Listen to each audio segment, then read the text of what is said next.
Bueno, tenemos ahora esta distribución de masas. De hecho, es la misma del ejemplo pasado. La única diferencia es que ahora el eje de giro se ha tomado como aquí se señala. El eje de giro ahora está sobre una de las diagonales de este cuadrado. Por lo tanto, ahora este parrillado va a girar de esta manera. Visto desde arriba, tendremos lo que está aquí mostrado. De esta manera va a estar rotando este cuadrado con las cuatro partículas ahí puestas. Bueno, ¿cómo vamos a considerar ahora es la distancia r que necesitamos para determinar la inercia rotacional? Bueno, vamos a tomar lo siguiente. Siguiendo la numeración del ejemplo de arriba, partícula 1, partícula 2, partícula 3 y partícula 4. La distancia r que hay que meter en la ecuación del momento de inercia rotacional es aquella que se construye de forma ortogonal al eje de giro. Entonces lo que hay que hacer es prolongar una línea que inicie en todo caso de la partícula en cuestión y sea ortogonal al eje de giro. Aquí está esta distancia entonces. Esta, como vemos, está haciendo 90 grados con el eje de giro, esta línea. Por lo tanto, esta línea en color rojo representa la R1 que necesitamos. Para la partícula 3 podemos hacer algo similar. Nos acercamos hacia el eje de giro cuidando que la recta sea ortogonal a dicho eje y tenemos por lo tanto la distancia R3.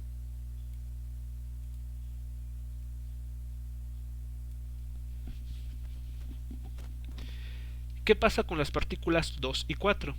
Bueno, como el eje de giro está pasando justamente por ellas, por sus posiciones, no hay tal distancia, no hay una separación al eje de giro, por lo tanto vale 0, la R2 y la R4 en este problema.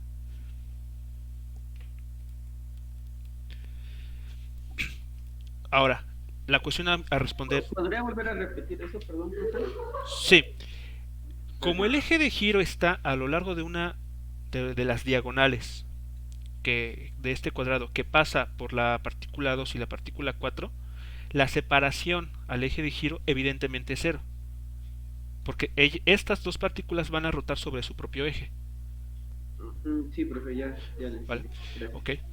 Ahora, la cuestión a resolver es cuánto vale R1 y cuánto vale R3. ¿Cómo podremos determinar el valor de estas distancias? Eh, 2 al cuadrado más 2 bueno, el teorema de Pitágoras, ¿no? Teorema de Pitágoras, así es. Aplicando el teorema de Pitágoras. Entonces, aquí podemos, a ver, con un color distinto, podemos identificar, ¿no? Que aquí hay un triángulo y abajo y hacia abajo hay otro. Bueno, aquí elijo mejor otro color. Un triángulo hacia abajo.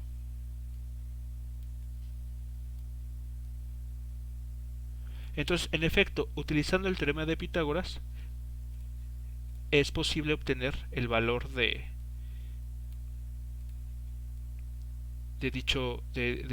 dichas cantidades que nos interesan. Entonces, utilizando la información de la figura, podemos ver que el lado inferior vale d sobre 2, el otro lado también d sobre 2. ¿Cuánto vale por lo tanto la hipotenusa?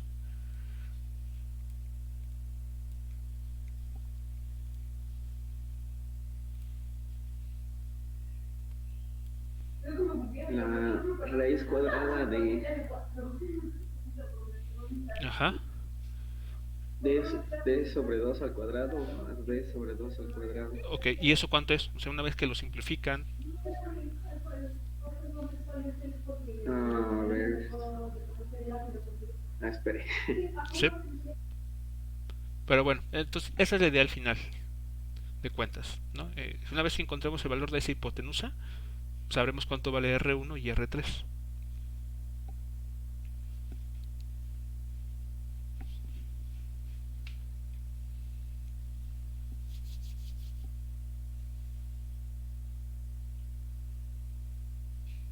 Es raíz cuadrada de 2. Sí, ¿no? Raíz cuadrada de 2d sobre 4. Raíz cuadrada de... A ver, tal vez de forma más compacta, el resultado al que hay que llegar, y bueno, sería bueno que se cercioren de ello, es que es d sobre raíz de 2, ¿no? Con el teorema de Pitágoras uno encuentra ese resultado. Entonces, no, solo hay que hacerlo con cuidado. Entonces, R1 es igual a R3 y ambos a su vez son iguales a esta cantidad, a la distancia d entre raíz cuadrada de 2.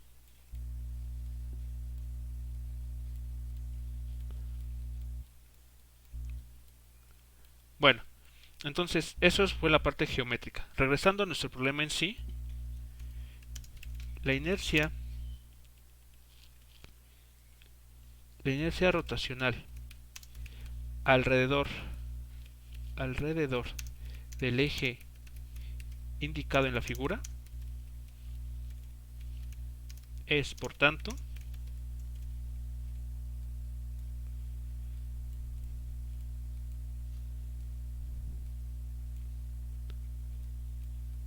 ¿cuánto valdrá ahora la inercia rotacional? Entonces tomamos I igual a, como solamente hay dos partículas en este caso que sí contribuyen al momento de inercia, porque sí hay una separación entre el eje de giro y el dónde están ubicadas estas partículas, pues solamente tenemos dos términos aquí.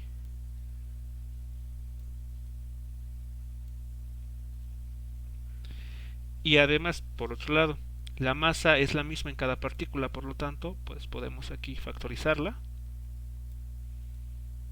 Y lo que vamos a trabajar a continuación es la suma, bueno, primero al cuadrado de d entre raíz de 2.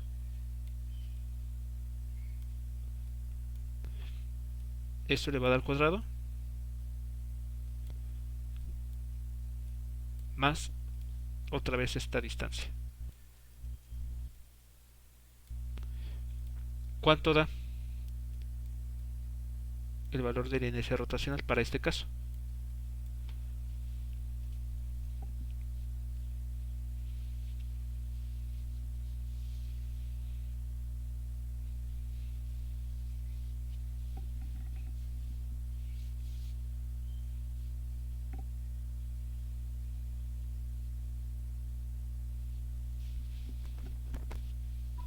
¿No es el mismo resultado que el anterior? Así es, coincide una vez más.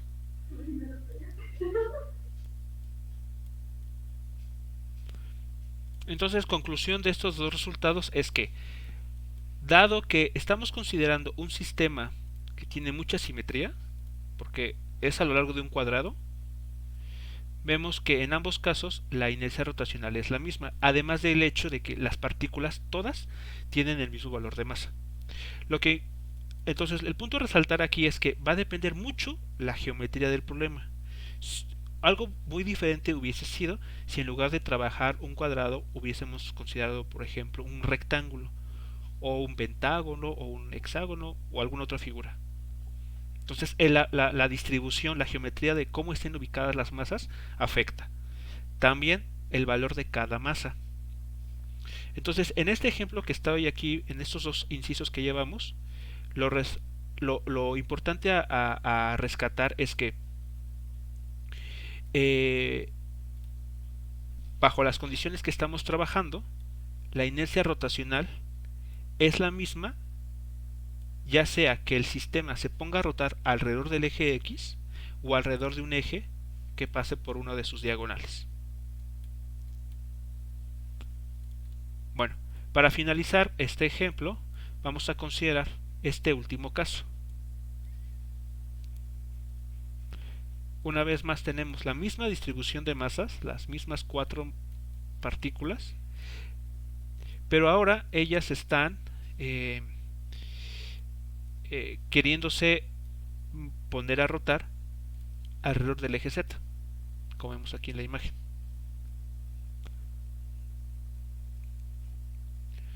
Considera entonces que este sistema se desea poner a rotar alrededor del eje Z.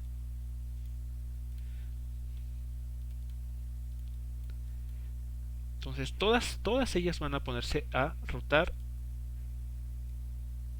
así, sobre el eje Z, alrededor del eje Z.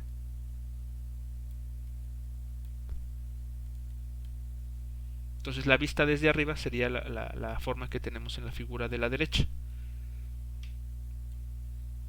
La voy a alejar un poco para que nos encime con la izquierda.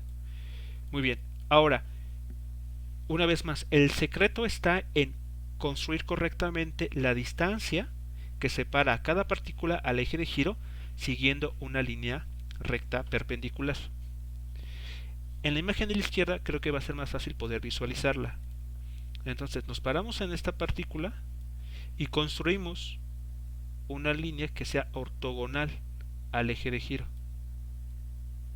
la cual resulta ser la que estoy dibujando aquí en color rojo. Vean que esta línea es perpendicular al eje de giro que está en el eje Z.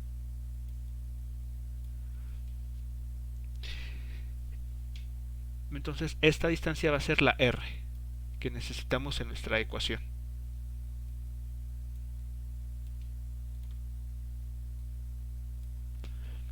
Ahora, si la vemos desde arriba, podrán ustedes notar que esa distancia es una vez más aquella que va sobre la diagonal de este cuadrado.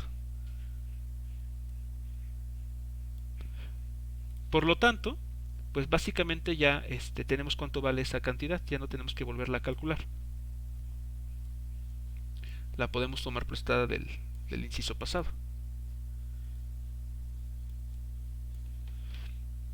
Pero antes de proseguir, ¿es claro entonces por qué esa distancia sí es la correcta? Tenemos siempre que dirigirnos de forma perpendicular al eje de rotación.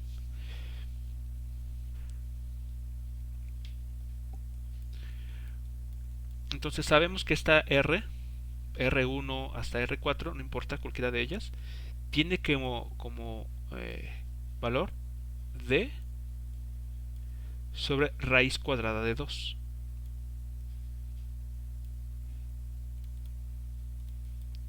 Lo vimos aquí arriba.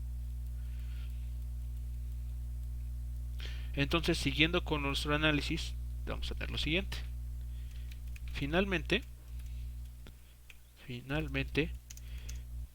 la inercia rotacional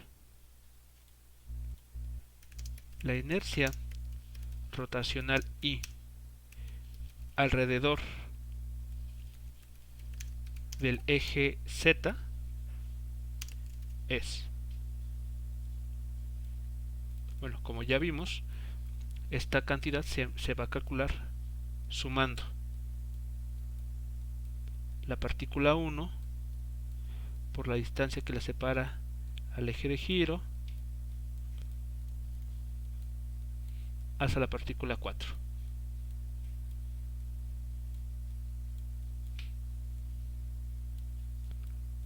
Como fue en el caso pasado, la masa en todas ellas es la misma, la podemos factorizar y escribimos a continuación las distancias. En este caso las distancias que hay que incluir son D sobre raíz de 2, cada uno de estos términos elevado al cuadrado,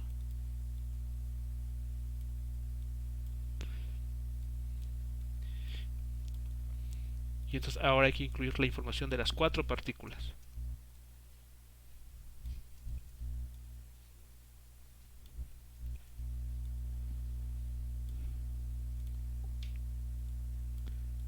¿Cuál es el resultado de este cálculo?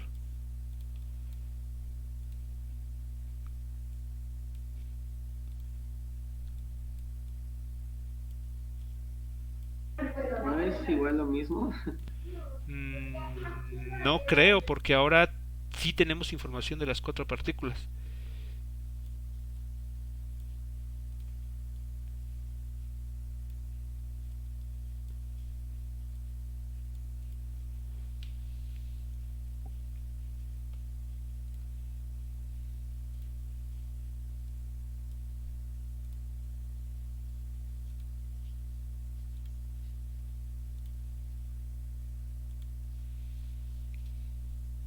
Cada factor contribuye como un d cuadrada entre 2.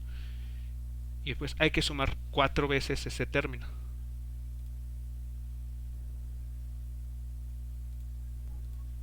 ¿No es m por d sobre 2?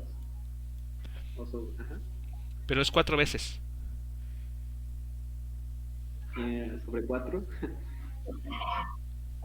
¿Sería 2 veces la masa por la d cuadrada? 2 veces la masa, así es, por la distancia o la longitud d cuadrada. Ese es el resultado de la inercia rotacional para este último caso. ¿Okay? Entonces, bueno, es cuestión nada más de hacer con cuidado los cálculos, agrupar bien los términos y simplificar. Entonces, ¿qué es lo que está sucediendo aquí? ¿Qué podemos decir de esta nueva distribución, de este nuevo caso en comparación a los dos casos previos? Porque los dos anteriores fueron iguales.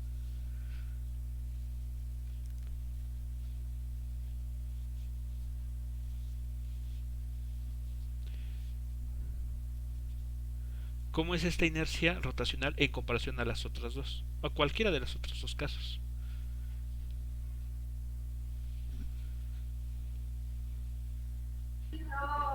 Que es el doble, o bueno, que está multiplicado por 2. Es el doble, exactamente. Entonces, nótese que lo único que se hizo fue poner a rotar, o mejor dicho, elegir como eje de rotación el eje Z. Entonces, tan solo por ese hecho de cambiar el cómo queremos que rote es el mismo, en los 3 casos es el mismo cuadrado, la misma distancia, las mismas masas. Lo único que se cambió es qué eje deseamos elegir para que se pongan a girar alrededor de este. Entonces, para fines prácticos, los dos casos pasados representarán un menor valor de inercia.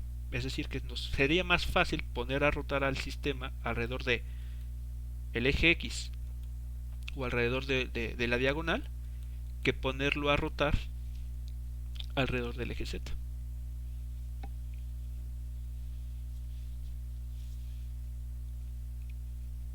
Esa sería entonces nuestra conclusión inicial. ¿Comentarios, más preguntas sobre de esta parte?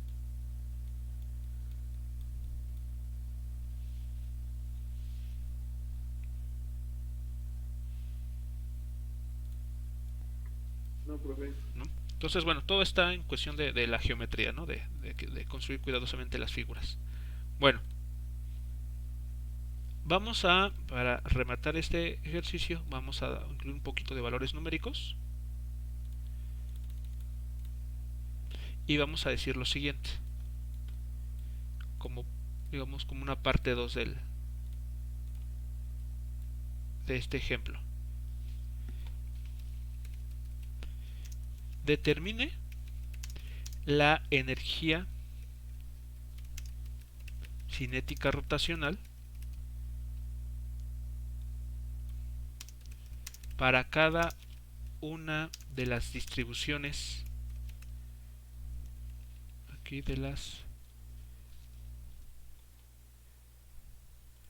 cada una de las distribuciones de masa anteriores si m, la masa de cada una de estas partículas, tiene el valor de 1 kilogramo, si d, la longitud de cada lado del cuadrado, es 1 metro, y la velocidad angular es, voy a ponerlo así, 4 radianes sobre segundo.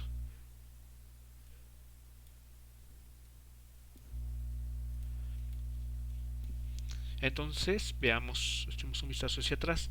La energía cinética rotacional dijimos que se calcula de esta forma. El factor 1/2 por el valor de la inercia rotacional del conjunto de partículas es por la velocidad angular al cuadrado. Entonces lo único que hay que hacer es aplicar dicha ecuación a esto que tenemos aquí.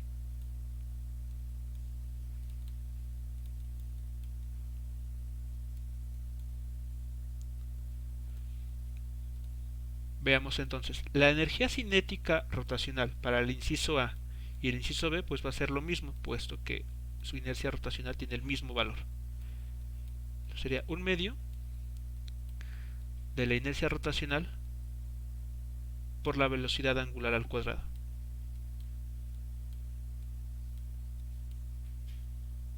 Entonces tenemos 1/2, de acuerdo al resultado previo, sabemos que vale m por d al cuadrado, por la velocidad al cuadrado. Pues solo sustituimos los datos. Tendremos 1/2 por el valor de 1 kilogramo por el valor de 1 metro elevado al cuadrado, y la velocidad angular, que en este caso nos dicen el valor de 4 radianes sobre segundo. ¿Cuánto se obtiene?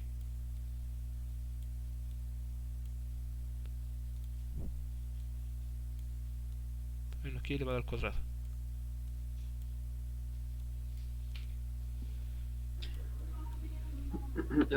Dos. Sí, ¿no? ¿Es 2? No, ¿por qué sería? Porque 1 por 1, Ajá. 1 por 4, 4 sobre 2. Pero es 4 al cuadrado. Pero está al cuadrado, Sí. sí. Entonces es 16, es 8. 8. ¿Qué unidades? Kilogramo por metro al cuadrado. Es newton por radian o algo así. A ver, echemos un vistazo. ¿Qué queremos calcular aquí? Energía cinética. Cinética. ¿Y cuáles son las unidades de la energía cinética? Si era newton, ¿no? Newton por metro o algo así. Ok, esa coincide con el trabajo, con la unidad del trabajo mecánico. Pero bueno, concretamente son los joules. Sí, perdón. Ajá. Entonces, bueno, aquí, bueno, este ejemplo me sirve para remarcar algo muy importante que tienen que recordar.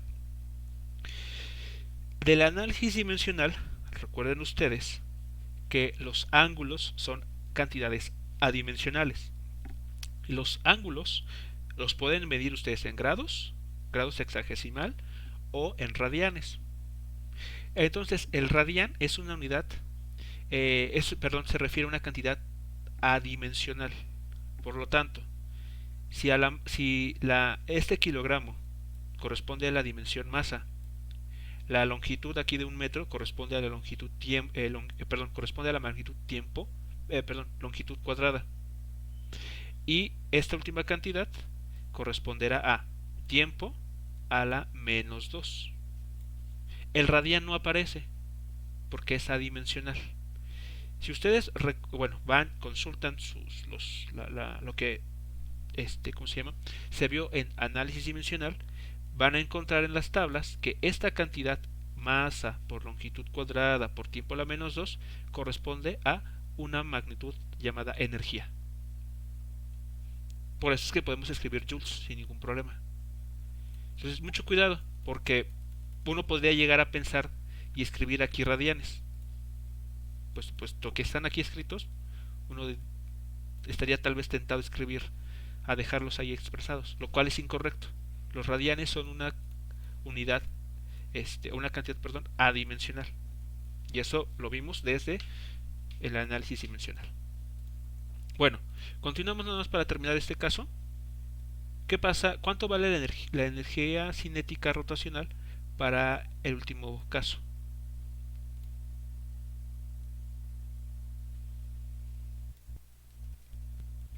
Para el caso C.